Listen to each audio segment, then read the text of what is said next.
On a rainy evening, a stray cat stood shivering at a doorstep. But she didn't meow, she rang the doorbell. Mrs. Anna couldn't believe her eyes.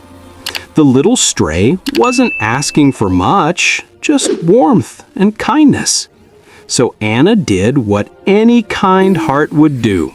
And that night, the cat who rang the doorbell finally found a home.